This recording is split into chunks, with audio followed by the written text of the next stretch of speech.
On the second night in ICU, a nurse pulled the privacy curtain aside to whisper that visiting hours had passed. I hadn't even realized. I'd been waiting, chest sore, face slack from medication, thinking someone might come, but no one had called. Not my daughter, not my son, not even a text. Just silence and the slow beep of the monitor beside me. I reached for my phone again. Nothing. Just a blurry picture in the family group chat of my granddaughter, smiling beside a fountain in Santorini. They were on vacation. I'm Ellen Hart, 69, and that was the moment I knew they had quietly let me go. Without argument, without ceremony, just left me behind. Subscribe, and tell me in the comments where you're watching from. Thanks. The truth is, it wasn't the hospital that hurt. It wasn't even the pneumonia, or the needles, or the ice-cold meals on plastic trays. It was the realization that I had become background noise in their lives, the kind you only notice when it stops. I remember the room smelled of bleach, and something synthetic, like warmed-up vinyl. I watched the nurse walk away, her shoes whispering across the floor. I think she pitied me, in that soft-eyed way they do when they see loneliness like mine. I had been admitted 2 days earlier, after collapsing in the kitchen. I'd been making tea, early in the morning chamomile, my usual LDA. The steam fogged up my glasses and I felt a pressure behind my ribs that spread like wildfire. I remember crawling to the landline phone. I still keep one. Old habits. Called Anne. Ambulance. Told them my name, my address, and that I couldn't breathe. I'd assumed someone would come, that my daughter would at least call the nurse's station. But by the time the doctor came in to explain my oxygen levels, it had already dawned on me. They were in Greece. A planned family trip, booked months ago. I'd declined the invitation because I didn't want to be a burden. What I didn't understand then was that they were relieved I'd said no. In the photo, my son looked tan. My daughter wore a sundress I once bought her when she was 16. It barely fit her now, but she still wore it. My granddaughter's arm was wrapped around her father's waist, and in the corner of the image, a caption in my son's handwriting, "Finally, free." That stung. I kept zooming in on the picture, as if looking closer would reveal some clue that I had misunderstood, but there it was. Finally, free. Free of what? That night, I stared up at the ceiling and thought about the last time we'd all sat down for dinner. Easter, I think. I made lamb stew and set the table with real china. No one touched the food. They had eaten on the way, my daughter said, apologetically, though her voice had that clipped edge she gets when she's tired of me. I remembered noticing my granddaughter scrolling on her phone during grace. My son is watching the game on his. I'd excused myself to the kitchen and just stayed there, pretending to clean dishes that were already clean. I think I've been disappearing for years. The hospital lights never turn all the way off. They just dim into a kind of gray that makes everything look like a memory. In that shadowy blue hour, I looked down at my hands, still freckled, still strong, and wondered when I'd become someone they could forget. Was it when I retired? When did I sell the house? When did I stop driving at night? Maybe it was when my husband died 12 years ago. After the funeral, the phone calls slowed, then the birthdays became text messages.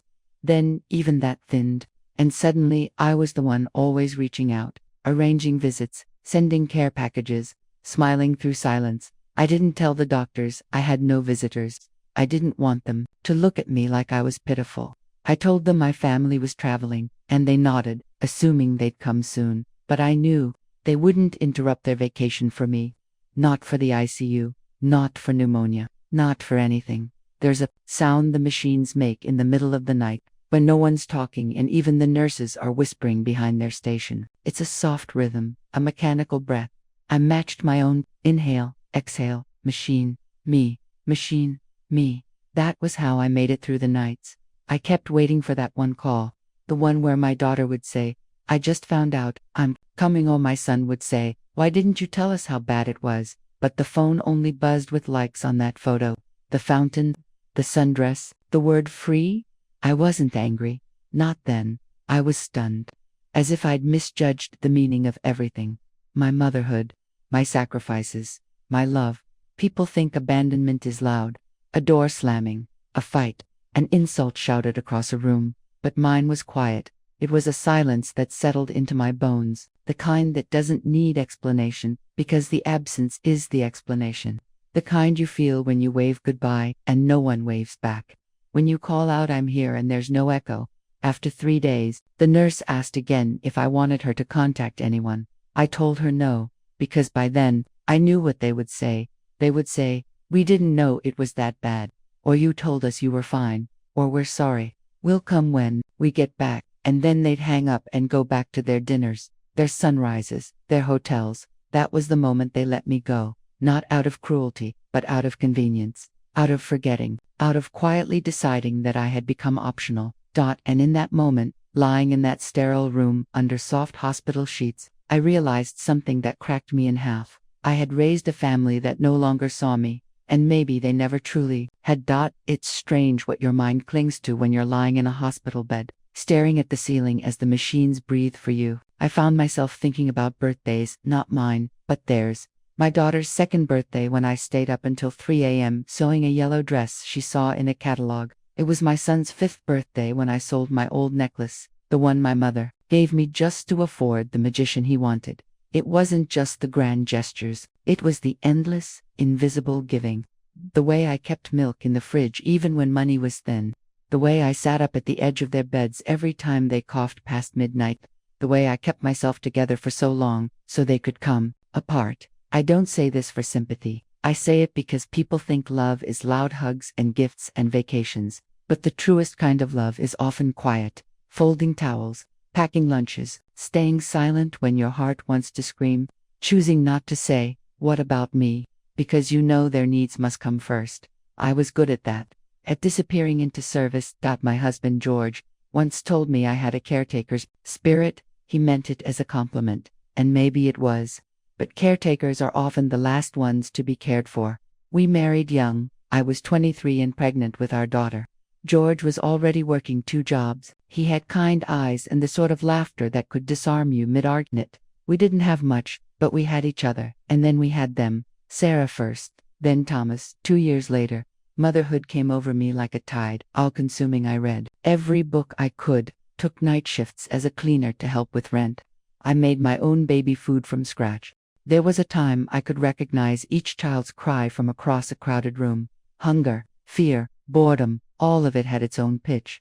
When Sarah got the flu at 9, I didn't sleep for 4 days, sat by her bed in the old recliner, with a cool cloth and a quiet prayer. When Thomas had nightmares, I let him sleep at the foot of our bed, my hand on his back, tracing circles until he calmed. I did all of this willingly. I thought that's what mothers did. What I didn't know was how deeply it would become expected, not just appreciated, but required.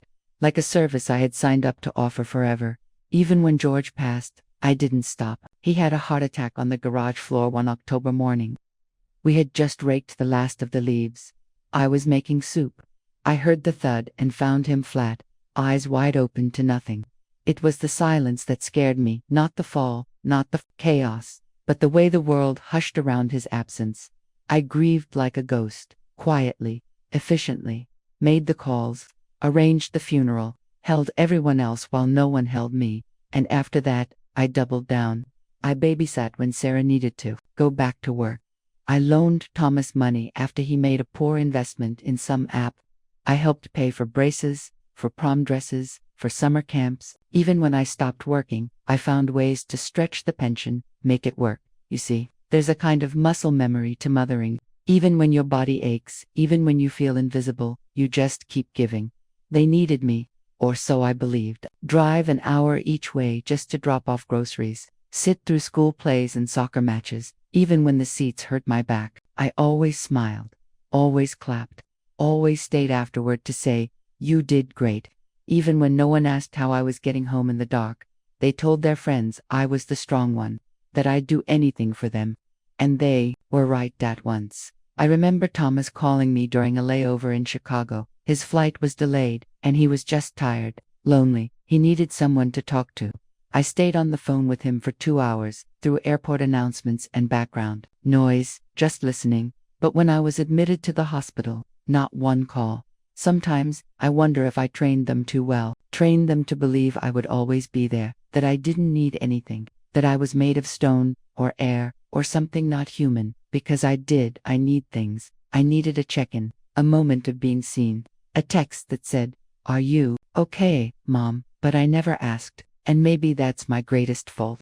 I loved them so thoroughly, so silently, that they began to believe I didn't need love returned. I used to keep a drawer of cards. Every Mother's Day, birthday, Christmas, I saved every one, even the sloppy ones with glitter and crooked hearts. Over time, the cards got fewer, then shorter, then they stopped altogether. A forwarded e-card, a gift card emailed with no message. Still, I never mentioned it. There's a pair of shoes I bought Sarah when she was in college, soft leather flats from a shop in town. She was walking everywhere, and her feet were always sore. She cried when I gave them to her. "How did you know?" she asked. I knew because I had watched, I had listened, I had cared enough to see past her words. Now, I wonder, did anyone ever see me? I remember one Thanksgiving, a few years back. They all came, Sarah, Thomas, the grandkids. The house was full of voices and chairs scraping across the floor. I cooked all day. Turkey, stuffing, sweet potatoes, 3 pies. They ate fast. I talked loudly, left early. When I went to do the dishes, I found my chair, the one at the head of the table, still, tucked in, untouched. I had served, but never sat. That chair still haunts me. Sometimes I sit in it now, just to remember what it feels like. What does it mean to give everything and still be left behind? People say love comes back around, that what you pour into the world returns to you in time. But I'm starting to think that's not always true. Sometimes love is a one-way street. Sometimes it empties out and never refills. And yet I'd do it again. Every lunch packed, every fever soothed, every bill paid with trembling hands. Not because they deserved it, but because love, when it's real, doesn't keep score. It just gives and give and give. Even when no one notices. Even when stop. Even when you're in a hospital bed, alone, and they're on a beach, smiling into the sun. That's what they don't understand. That I wasn't trying to be a martyr. I was just trying to matter. I did what I did because I believed that family was a place you never had to earn your worth. But now I know. Some families forget. Some children grow up and decide the roots that held them down are just clutter. And I became cluttered. But a mother's heart doesn't forget. Not the birthdays, not the shoes, not the untouched chair, not the silence, not the giving, never the giving. There's a certain kind of pain that doesn't bruise, it doesn't bleed. It doesn't announce itself with wailing or wreckage. It just settles, like dust in the corners of a quiet room. I think I started collecting those pains around the time I stopped being asked how I was sleeping. It wasn't dramatic, nothing ever was in my family. We were polite, practiced. Everything unspoken, held behind tight smiles and punctual replies. But beneath the civility, things shifted. The invitations came later. The visits grew shorter. I became optional. The first quiet hurt, I remember, was the Christmas they forgot to pick me up. It was a rainy morning, maybe 7 years ago. Sarah had promised they'd come by 10. I had wrapped presents the night before, even baked ginger cookies with that orange zest she used to love. I wore my good sweater, the one George bought me before his last birthday, and sat by the window with my coat on, waiting. By 11:30, I texted her. No reply. One by one, I put the cookies in a tin and changed back into house clothes. They showed up just after 5, laughing, flushed from dinner somewhere else. "Oh, didn't Thomas say we'd had a change of plans?" she said, her keys still jingling in her hand. I smiled, said it was fine, pretended I'd napped all afternoon. But I hadn't. I had sat in that old armchair and watched the rain pull streaks down the glass, thinking how strange it was to feel forgotten on a day built for remembering. That's the thing about small hurts. They don't arrive with fireworks. They arrive with absences, with silence where care should be. There was the time Thomas called me late one evening, frantic about a missed payment on his car loan. I wired the money that night, but the next month, when I asked if he'd like to come over for tea, he said he was busy. He never asked how I was managing, never offered to return the money. Or the year Sarah stopped bringing the kids for Thanksgiving. "It's just too much travel," she said. Though I lived less than 2 hours away, I offered to meet halfway. She said it would be easier to just FaceTime. We never did. Once, I offered to babysit when her sitter canceled. She said, "No offense, Mom, but I don't know if you can keep up anymore." That one stung more than she realized, as if all the years I chased after them barefoot through playgrounds and fevers had evaporated into a single dismissive phrase, "No offense." That's the preamble they use now. to soften the edge before they cut. No offense, but we've got plans. No offense, but you wouldn't understand. No offense, but you don't need to come. 100 small cuts, all wrapped in good intentions. They still sent gifts on holidays, impersonal things, an Amazon card, a photo book I hadn't asked for. Once, Thomas mailed me a wine subscription. I don't even drink, he should have known that. But that's the ache, isn't it? The knowing. The fact that they stopped noticing. I used to keep a calendar with all their milestones, dentist appointments, project due dates, dance recitals. It made me feel connected, even from a distance. I'd text them good luck, or leave a voice message. Sometimes I'd get a heart emoji in return. More often, nothing. They told themselves they were busy. I told myself they'd remember next time. But they didn't. Even when I fell last winter and slipped on the porch steps bringing in the groceries, I didn't tell them. I lay there for nearly 15 minutes, the cold biting through my coat, before I crawled back inside. My wrist was swollen. I iced it with a bag of frozen peas. The silence afterward felt familiar, almost expected. They didn't call that weak anyway. There's an art to fading, and I think I mastered it without meaning to. It was my last call, the afterthought, the one they texted only when a school form needed an emergency signature, or when they needed someone to stay at the house and wait for the cable technician that said I was strong. That's the word they used, as if that strength was a reason to be left alone. But strength, when never reciprocated, becomes isolation. I went to a school play once, uninvited. My granddaughter was in the chorus. I sat in the back row of the auditorium, tucked behind a pillar. They hadn't told me about it. I'd seen it posted on Sarah's Facebook. She didn't see me there. Or maybe she did and didn't want to make a scene. Either way, when the show ended and the children filed off the stage, I waited, but no one looked back. It's amazing how invisible a mother can become in her own bloodline, and still I showed up, over and over. Because that's what love taught me to do, to persist, to witness, even when I was no longer being seen. There's a photograph on my mantle of all of us at the beach. Sarah was 13, Thomas 11. George had his arm around me, and the kids were laughing mid-run.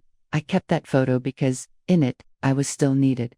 I look at it now, and I wonder if I was already fading then. Was there a moment when the shift began, when mom became a role I had once played, instead of the anchor I believed I still was? Sometimes I wake up before the sun and sit by the window with a cup of tea, watching the world change color. It's the quietest part of my day, and somehow the loudest in my mind. That's when the memories visit. Sarah at 6, crying after her first school fight. Thomas called me from the dorm, homesick. George, humming in the garage, hands always dusty with something. They're all ghosts now, not dead, just distant. And I've become a shadow in the rooms I used to fill. There were 100 quiet hurts before the hospital. 100 times I told myself it didn't matter. 100 ways I convinced myself they loved me, just differently. But each moment added weight, and by the time I lay in that ICU bed, alone, scrolling through photos of their vacation, I understood. This wasn't a one-time mistake. This was a pattern. This was a decision repeated 100 different ways, and I had been forgiving them so long, I forgot what it felt like to be whole. But something inside me, even through the sadness, even though the ache began to stir, not anger, not resentment, just knowing, a line, etched gently but firmly across the fabric of my life, and that line, they were about to cross it. It was after I was discharged from the hospital that I found out what they had done. I'd spent 4 days in the ICU, then 2 more in a general room, where I quietly learned how to breathe again. My release papers were folded neatly in a plastic envelope. The nurse wheeled me out to the curb where a driver I'd hired myself waited. My children were still overseas. When I got home, the house felt smaller, or maybe I felt further away from it. The curtains were still drawn the way I'd left them. The air smelled faintly of old lemon oil and medicine. I walked through the rooms slowly, touching things with quiet fingers, reacquainting myself with a life that had been on pause. The table still had the envelope. That envelope, a plain white rectangle I hadn't noticed before I collapsed. It sat half-buried under a coupon flyer and a grocery receipt. I opened it without thinking, still foggy from medication, expecting a bill or a church notice. But it wasn't either. It was from the bank. Inside was a notification of a change in co-ownership on my account, my primary checking account. the one where my pension and retirement savings were deposited. It now listed Thomas as an authorized co-signer. At first, I assumed it was a mistake, a clerical error, but I read it again and again. My hands trembled, not with rage, but with something colder, something deeper. Confusion. I had never signed anything. I would remember that. I sat down at the kitchen table, envelope in hand, and stared at the words until they stopped swimming. The letter was dated 2 weeks before my fall. 2 weeks. I had been healthy then, still walking to the store, still sending recipe emails to Sarah, still calling Thomas every Sunday. I called the bank the next morning. The woman on the other end of the line was polite, practiced, and distant.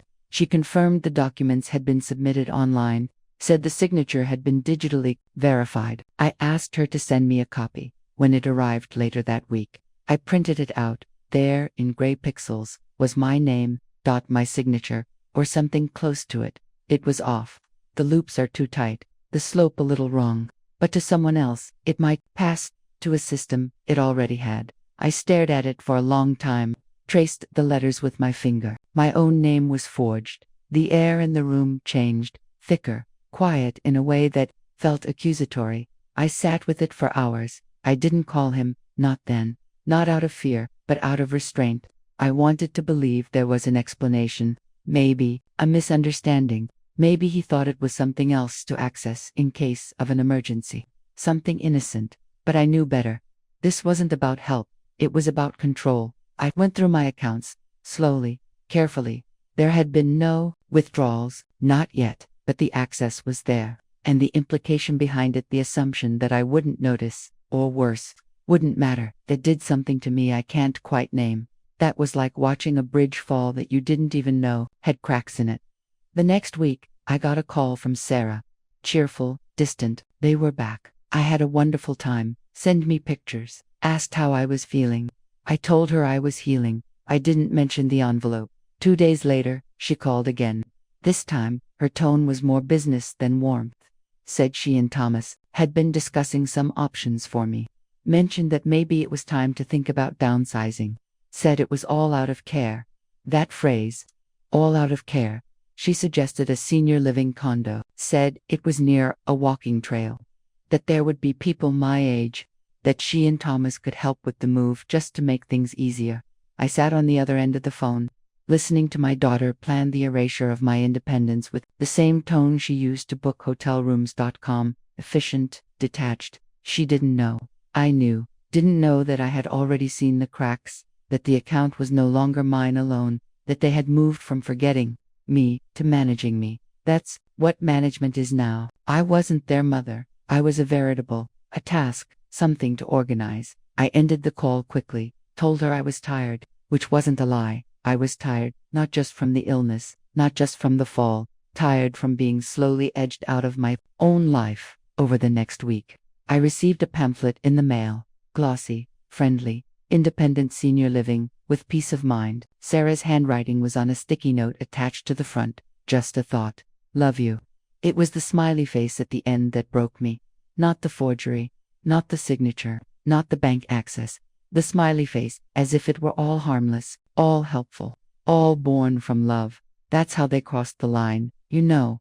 Not with cruelty, but with condescension, dressed as care, by making decisions for you, instead of with you, by assuming your silence is consent, by calling it love, when it's really about their convenience. I placed the pamphlet in a drawer, put the printed signature beside it, sat at the kitchen table again, the same table where I'd written checks for birthday gifts, packed lunchboxes, and signed field trip slips. I looked around at the home I had built, the wallpaper George and I hung ourselves, the clock that chimed, slightly off-key, the plant on the windowsill, still growing in the crooked pot Thomas made me in 2nd grade, and I knew the line had been crossed. This wasn't about help anymore. This was about removing me from the equation of my own life. And that was the moment something in me quietly locked into place. Not with fire, not with fury, but with resolve, a soft, still kind of knowing. They had betrayed something sacred, and I would not let it go. Unanswered, not with revenge, with distance. And silence, the kind that speaks louder than any words ever could. I didn't confront them. I didn't call I didn't cry or shout or demand answers. I just went silent. The way a room goes still after a storm.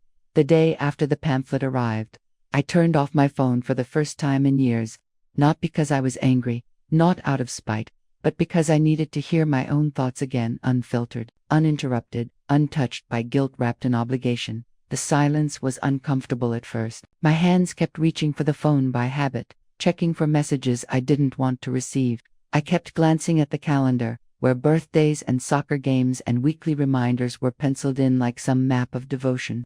I stopped updating it. I took it off the wall altogether. I began waking up earlier. Not because I had to, but because I wanted to be awake before the noise of their world intruded.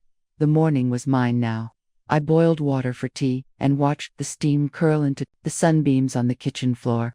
No calls, no schedules, just the gentle hum of a house no longer begging to be noticed. It's strange what you start noticing when you stop filling the gaps with other people's needs. The way the wind lifts the curtain slightly each morning, the dent in the hallway floor where George dropped his toolbox 20 years ago. The way the house groans in winter, like it's remembering. I wasn't lonely, not in the way I expected. I was alone, yes, but the absence didn't feel hollow. It felt clean. One afternoon, I pulled down the old box of papers from the top of the hallway closet, the one labeled, House Plus Important.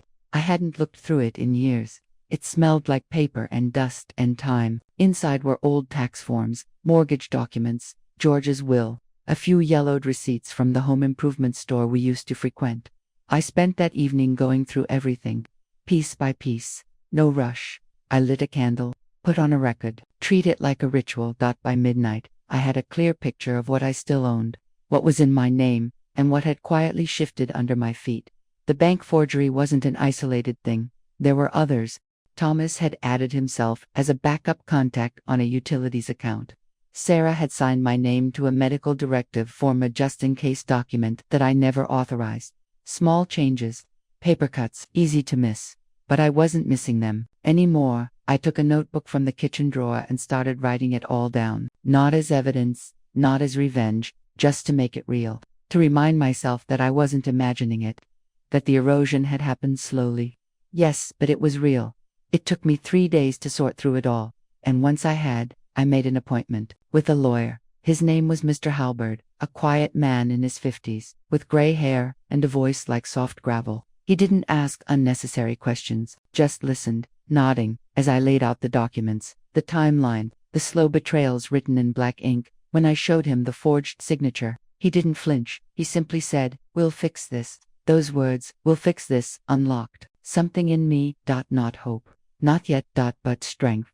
We updated my will, rewrote my financial directives, changed the cosigners, removed the access, locked it all down. It wasn't about punishing them. It was about reclaiming the ground beneath my own feet. For so long, I had been living reactively, answering their needs, smoothing their messes, waiting for their affection like rain in a drought. But now, the only person I was answering to was myself. I began to move differently at the grocery store. I no longer checked my phone between aisles. I took my time, bought the good jam, bought fresh flowers just because. I stopped keeping my phone by the bed, stopped waiting for late-night texts or guilt-laced voicemails. I even stopped forwarding them articles or recipes. I had been doing that for years with little digital breadcrumbs to say, "I'm still thinking of you." But I realized something. None of them ever replied. Not once. That realization didn't hurt the way I thought it would. It just clarified. I had built my days around a hope that no longer served me. And in the silence that followed, I found space. I started reading again. The big books.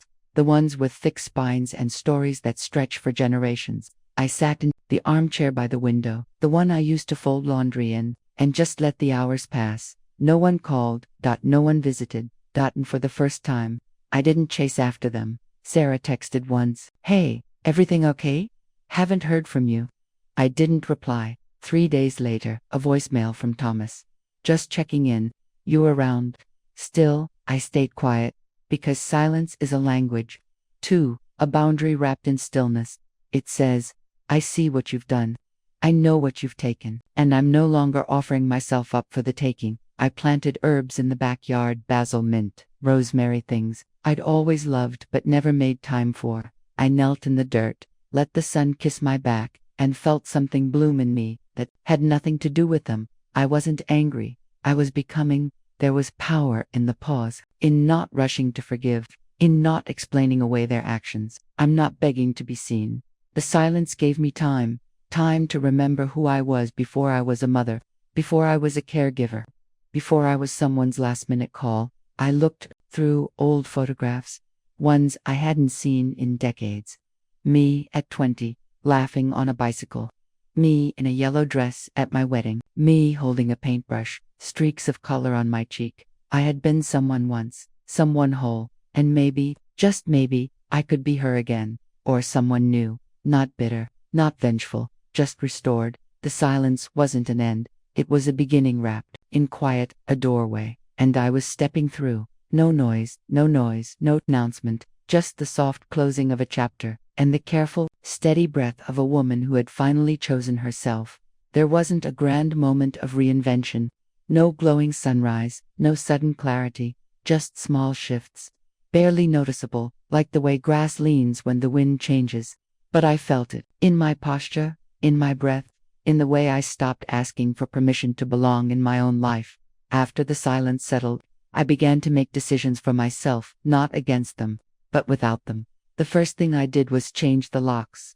Quietly, without a word, not out of fear, but because I realized how many people had keys to doors they hadn't knocked on in years. I stood in the hallway as the locksmith worked, the sharp clicks of his tools echoing like punctuation marks. When he finished, he handed me 2 new silver keys. They glinted in the light. "You want a spare?" he asked. "No," I said softly, folding the 2 into my palm. 2 is plenty. That night, I slept better than I had in years. I didn't dream of their voices. I didn't wake waiting for someone to need me. The house, for the first time, felt like it belonged to me again. It started there. Then I cleared the closets gently, with respect. George's old flannel shirts, Sarah's high school trophies, Thomas's dusty guitar case. I touched each item before I let it go. Not to forget them, but to release them. Not everything was thrown out. Some things were boxed, donated, given away. I kept the letters George wrote me before we married, the recipe cards in my mother's handwriting, the quilt my grandmother stitched when I was a girl. But the rest, the things that tethered me to a version of myself that no longer existed, those I released on. With every bag that left the house, I felt lighter. I started walking again, down the same streets I'd driven through for years, but never really seen. There was a magnolia tree at the corner of Elm and Maple that had bloomed every spring. I must have passed it 100 times. But now, I stood beneath it.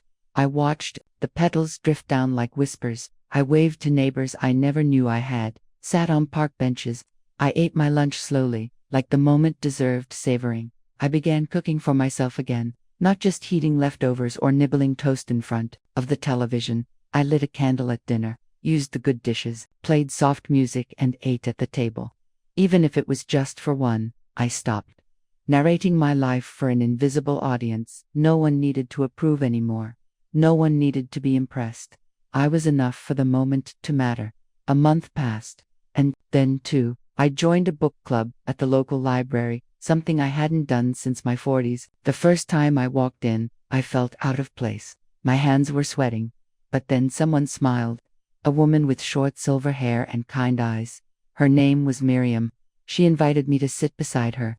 We talked about poetry and memory and the way books hold grief like an old friend. It reminded me that there were people who still spoke my language. That connection didn't have to be blood to be real. Around the same time, I signed up for a legal workshop at the community center. It was called Aging with Autonomy. I listened. I took notes. I asked questions, not because I was afraid, but because I was ready to be informed, ready to protect what was mine, not out of paranoia, but out of self-respect. One afternoon, I met with Mr. Halbert again. We finalized the documents, updated all the titles. He handed me the folder. "Now it's clear," he said. Clear. That word stayed with me, because clarity is a kind of peace. A few weeks later, I visited the old community garden, near the edge of town. George and I had helped plant the first plots. When they opened it in '89, I hadn't been back in years. The gates were rusted, but the soil was rich. A young woman in overalls was weeding a row of tomatoes. She looked up, smiled. Are you here to plant? I paused, then nodded. Double quotes. Yeah, I said. I think I am. And so I did. A little patch, tucked near the fence, carrots, beets, and lavender. Something useful, something sweet, and something fragrant. It felt right. Every morning, I'd visit, tend water, let my fingers get dirty again. No one asked me to, no one needed it, but I did, and that was enough. I never told Sarah or Thomas about the changes I'd made. I didn't need to. They'd find out eventually, when the emails bounced, when the spare key no longer worked, when the lawyer sent them a copy of the revised trust, no longer a shared inheritance, but a charitable fund in George's name. I wasn't doing it to punish them. I was doing it to honor the version of myself I had buried beneath their convenience. Sometimes, we confuse love with endurance. We think to love someone is to let them chip away at us endlessly. But real love, it doesn't ask for silence in return for survival. It doesn't erase, it seems, it remembers, and what I remembered now was that I had a life before them, and I could have one after. It wouldn't be loud, it wouldn't be full, but it would be mine. Stopped checking my phone altogether. It stayed in the drawer most days, unplugged, unnecessary. I wrote in a journal. Nothing poetic, just lists. Sometimes, things I saw, things I felt, things I no longer wanted to carry. It's funny people think moving on looks like leaving. Sometimes it just looks like staying where you are, but no longer waiting for someone to return. I had waited for so long, for their gratitude, their recognition, their love in the language I spoke. But now I had turned inward. Not bitter, not closed. Just rooted, like lavender, soft, but still growing. They didn't notice at first that the absence of me was quiet, like my presence had been. No big scene, no confrontation. Just a slow unraveling of the thread they thought would always be there, tugged gently until they looked down and realized something was missing. The first time they felt it, I imagine, was in the moments they didn't even register as needing me. Like when Thomas had his annual tax headache and couldn't find the login to the family accountant's site because it had always been me who handled it. Quietly, automatically, I'd remind him each March, email the forms, organize his receipts into folders, even the ones he barely bothered to scan. The emails went unanswered. The password had been changed. The accountant retired, and the silence answered in my place. Sarah likely noticed next, when her daughter needed a last-minute pickup from ballet and the sitter canceled. I used to keep that day open just in case. Even when they never asked. Even when they rarely said thank you. I'd rearranged doctor appointments, skipped library days, just to be the invisible net beneath their busy lives. But now I was a locked drawer they couldn't open. She called once that month, left a message, said she was just checking in. Her voice was clipped, the kind you use when you expect someone to apologize. I didn't call back. I didn't owe her that anymore. I think that's when it truly started to settle in, that I had quietly, completely withdrawn the currency of myself from their world. Not as punishment, not as a game, but as a return to equilibrium, because I had given, and given, and given. And now, the well has run dry. I heard through a mutual friend that Sarah had posted a long note online, something about the changing role of parents, and how some people close off instead of talking things through. It wasn't addressed to me, not directly, but I knew my outline was beneath every word. She wanted to paint herself as the grieving daughter. She didn't know I wasn't dead. Just done. I still saw them sometimes, not in person, but in the digital noise I hadn't quite escaped. Sarah at a brunch table, captioned "Grateful for this life." Thomas on a golf course, laughing beside some colleagues I didn't recognize. Their lives continued. Of course they did, but the scaffolding was gone, and slowly, it began to show. My absence wasn't loud, but it was necessary. Birthdays passed without my handwritten cards. Holidays came without the usual casseroles and carefully chosen gifts. No more early morning reminders, no more emergency babysitting, no more automatic forgiveness. Wrapped in silence, what they lost wasn't just my help. They lost my heart. And you can't replace that with convenience. I heard from Miriam, my friend from the book club, that Sarah had asked around for a caregiver recommendation. She said something about how things were getting complicated with me, that she wanted someone to handle things now that I was being difficult. Difficult. That word caught in my throat. For decades, I had twisted myself into knots to avoid being a burden, to be agreeable, soft, accommodating, But now that I have stepped back, now it is difficult to know. Sarah, it wasn't difficult. I was done being useful on your terms. Thomas sent a birthday gift that year. It was late, impersonal, a sweater 2 sizes too large, no card, no message. I gave it to the donation bin at the church because I no longer needed placeholders for affection. There's a certain clarity that comes from watching people reveal who they become when you stop orbiting around them. They became uncertain, short-tempered, a little more lost, because I had been the glue, the quiet tether, the one who remembered the recipes, who called the cousins, who sent the emails, who reminded them of their father's death anniversary. Without me, they had to reach, and when they reached, I was no longer there. One day, I opened a letter from a bank, the same one Thomas had tried to access. It was a form confirming the changes I'd made. At the bottom, underlined in neat print, it said, "No additional parties may act on this account." I folded it and placed it in my desk drawer, not out of fear, but because it was a symbol, of finality, of protection, of choosing myself. What they lost without me wasn't dramatic. There was no scandal, no lawsuits, no cutoff in the legal sense, just a steady, irreversible shift.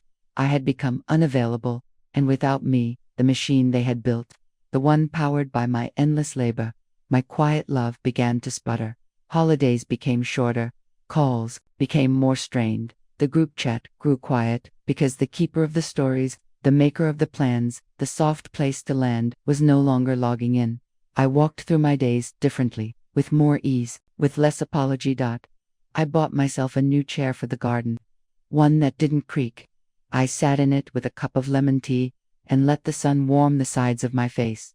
I kept a new journal, not for grievances, but for gratitude, noticing how lavender grows back each year, even after a hard winter, how the sky changes colors in layers, never all at once, how peace isn't a sudden event, but a slow arrival. Sometimes, I wondered if they truly understood what they had lost, not the version of me who picked up dry cleaning or bought the birthday cake, but the real me, the woman who remembered every allergy, who cried alone in the laundry room when they left for college, who prayed silently for their safety every time it stormed.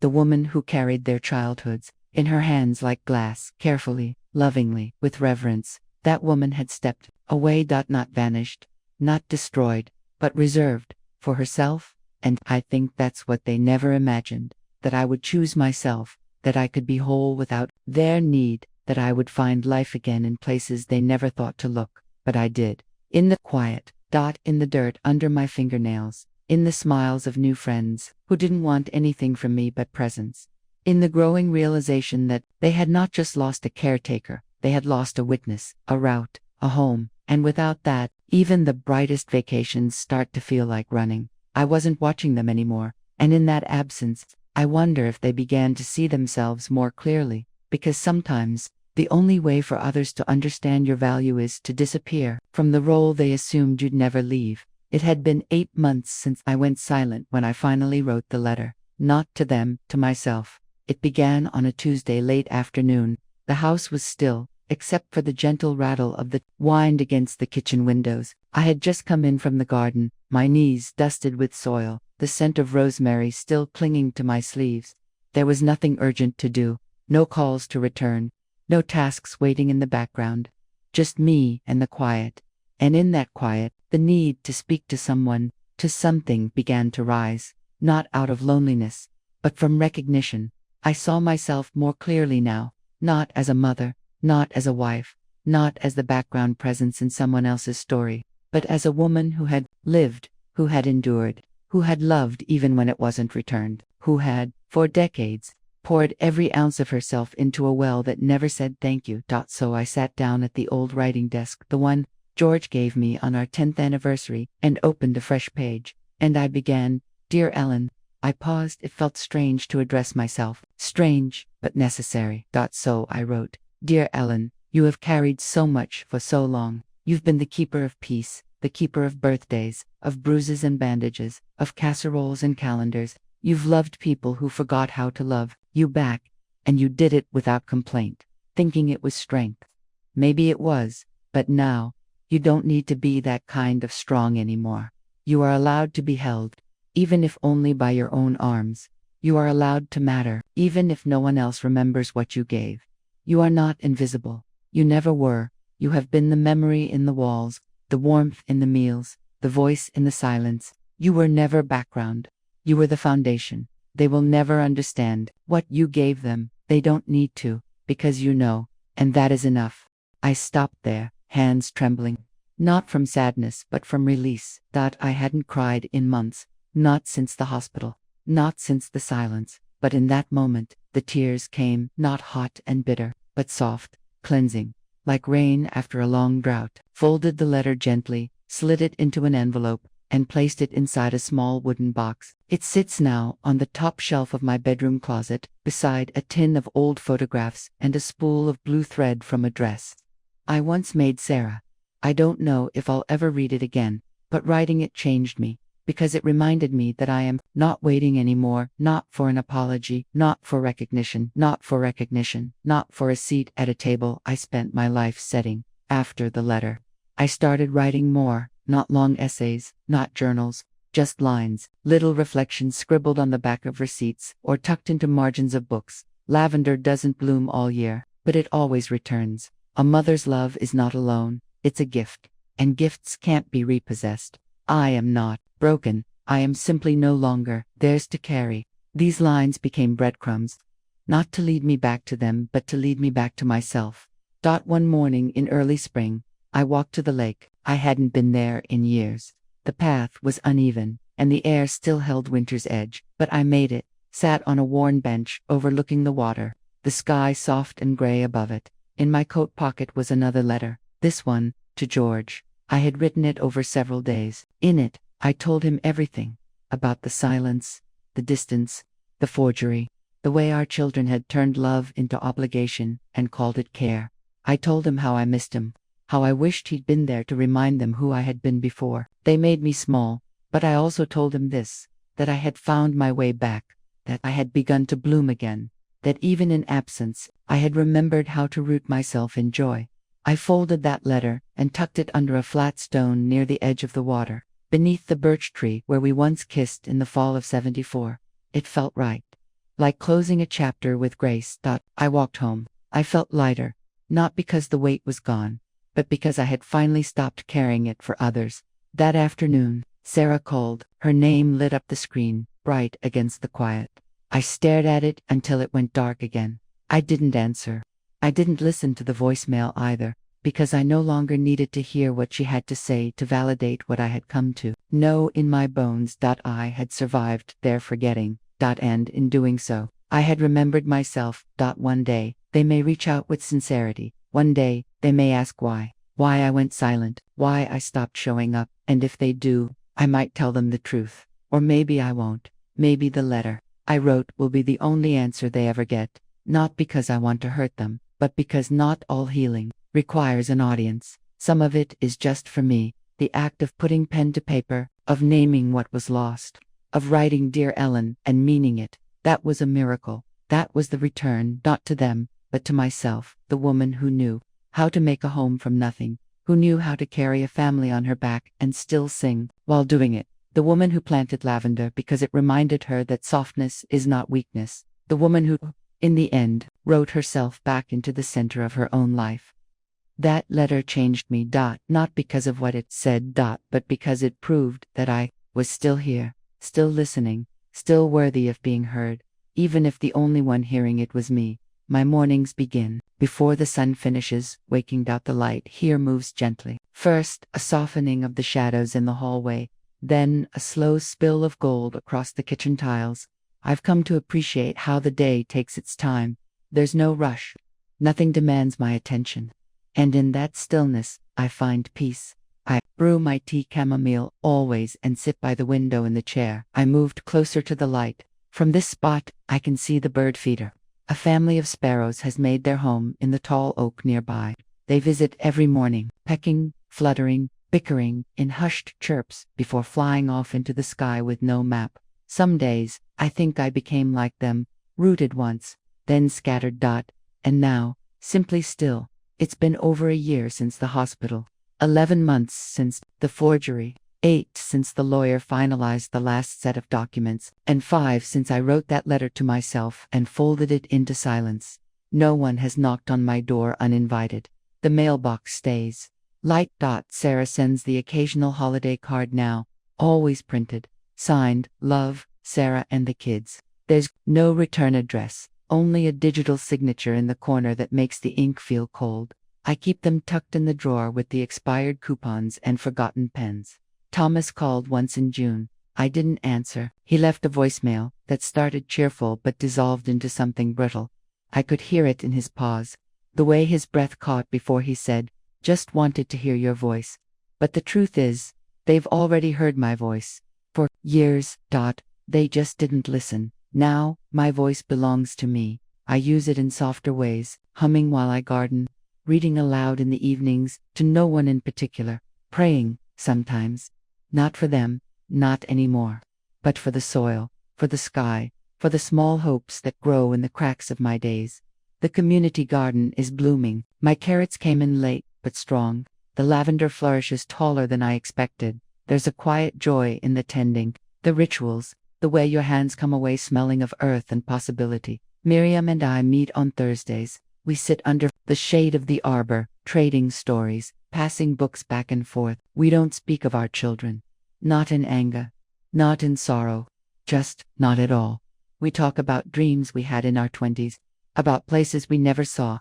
About the taste of ripe strawberries and the price of good yarn. It's enough.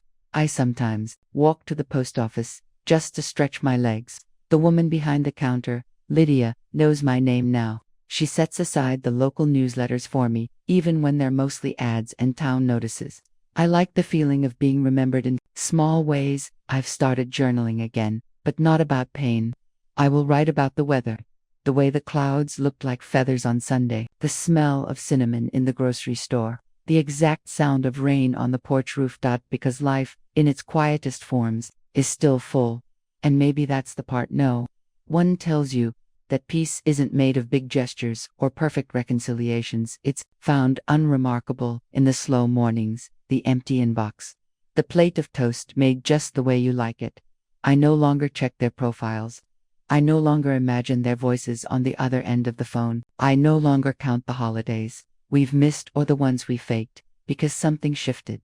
Not in them, in me. I no longer mourn the mother I was to them. I honor her. She was good. She gave too much. But she did so with an open heart. She believed in family, even when it forgot her. She loved without condition. And when the time came, she let go, not to hurt, but to heal. That version of me still lives inside these walls, in the teacups lined neatly in the cabinet, in the creak of the floorboard near the bedroom, in the faded photo of George that I dust every Thursday. But I've made space now for a new version of myself, one that isn't defined by giving, one that doesn't shrink to fit into someone else's comfort, one that grows slowly, stubbornly, like the rosemary by the fence. I walk every evening now, just after the sun dips behind the hills. The sky turns the color of apricots. Sometimes I pause at the edge of the garden and just stand there, breathing, not waiting, just being. People wave. I wave back. They don't know my story, not all of it, but that's okay. That's mine. And for the first time in a long time, that feels like enough.